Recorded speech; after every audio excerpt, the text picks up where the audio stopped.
Rais wa Urusi Vladimir Putin amesema kuwa mapendekezo ya rais wa Marekani Donald Trump ya kumaliza vita huko katika ukanda wa Gaza hayataweza kufanikiwa ikiwa Gaza itatawaliwa na Marekani pamoja na waziri mkuu wa zamani wa Uingereza Tony Blair.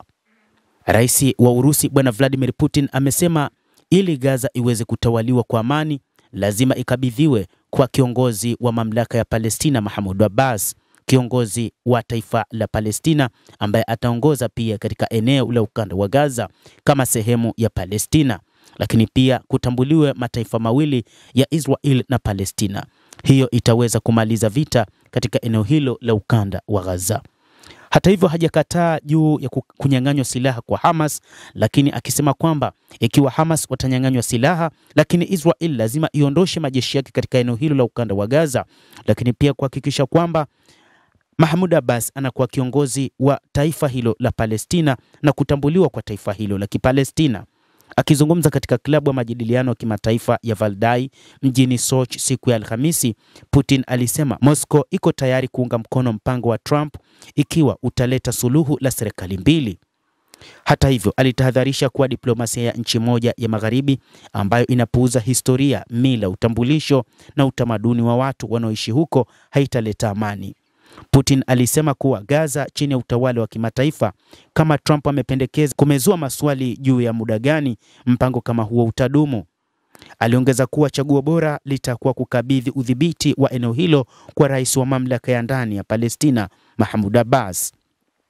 Rais huyo wa Urusi pia alikaribisha pendekezo la Trump la kuachilia huru mateka wote wanaoshikiliwa huko Gaza ili kubadilishana na kuachiliwa kwa Wapalestina katika magereza ya Israel na kusema kuwa wazo hilo linafaa kuungwa mkono.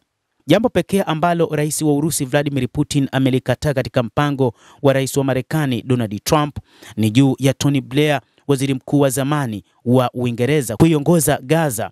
Lakini rais huyo wa Urusi alisisitiza umuhimu wa kuelewa jinsi wa Palestina wenyewe wanavyoiona mipango hii.